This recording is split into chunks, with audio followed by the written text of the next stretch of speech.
c'est la grève. À partir du 19 janvier, l'ensemble des organisations syndicales de notre pays appellent à un grand mouvement de protestation contre la réforme des retraites voulue par Emmanuel Macron et son gouvernement. Je vais donc à travers cette vidéo essayer de vous expliquer en 10 étapes comment vous joindre au mouvement de contestation en faisant grève dans votre entreprise. Avant toute chose, cette vidéo s'adresse aux salariés du secteur privé. Malheureusement, le droit de grève a été fortement attaqué dans les secteurs publics ces dernières années, ce qui fait que je serai obligé de faire une vidéo, mais ultérieurement sur le sujet. La première chose que je souhaiterais aborder, c'est la question du préavis de grève. Contrairement aux idées reçues, dans le secteur privé, il n'y a pas besoin de prévenir en amont votre employeur de votre intention de vous mettre en grève. La grève peut être surprise, spontanée, et vous pouvez même justifier le lendemain ou le surlendemain de votre arrêt. Une grève peut même être lancée en milieu de journée. Imaginons que vous embauchez à 9h, mais qu'à 12h, il y a une manifestation à laquelle vous souhaitez vous rendre, eh bien vous pouvez très bien sortir à partir de 11h et vous déclarer gréviste. Deuxièmement, dans certaines entreprises, il est compliqué de trouver des collègues avec qui se mettre en grève. Vous pouvez vous mettre en grève seul dans une entreprise, à condition de rejoindre un mouvement national de grève. Ça tombe bien, c'est le cas du 19 janvier. Il y a aussi des grèves par secteur et branche d'activité. Troisièmement, vous pouvez prolonger la grève autant de temps que vous le souhaitez dans votre entreprise. Pour cela, il suffit d'être deux. La grève n'a pas forcément besoin d'être majoritaire. Vous établissez une liste de revendications et ensuite, vous arrêtez la grève quand vous considérez que l'employeur ou que le gouvernement sont allés suffisamment loin par rapport à vos revendications. En 4, très important, vous ne pouvez pas être sanctionné pour avoir fait grève. En période de grève, le pouvoir de sanction de l'employeur est levé. Il n'y a que si une faute lourde est reconnue que vous pourriez être condamné. Par exemple, si vous avez détérioré du matériel dans l'entreprise ou si vous avez séquestré votre patron.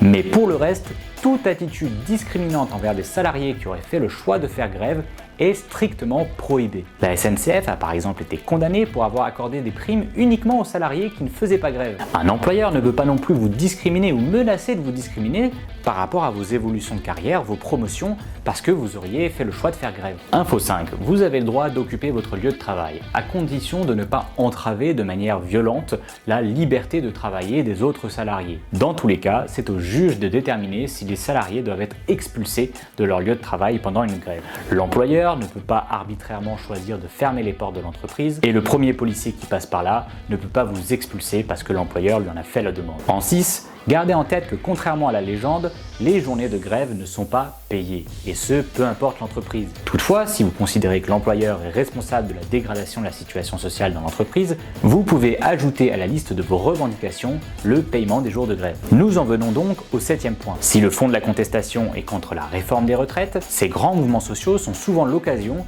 de vous mobiliser avec vos collègues sur des problématiques propres à votre entreprise.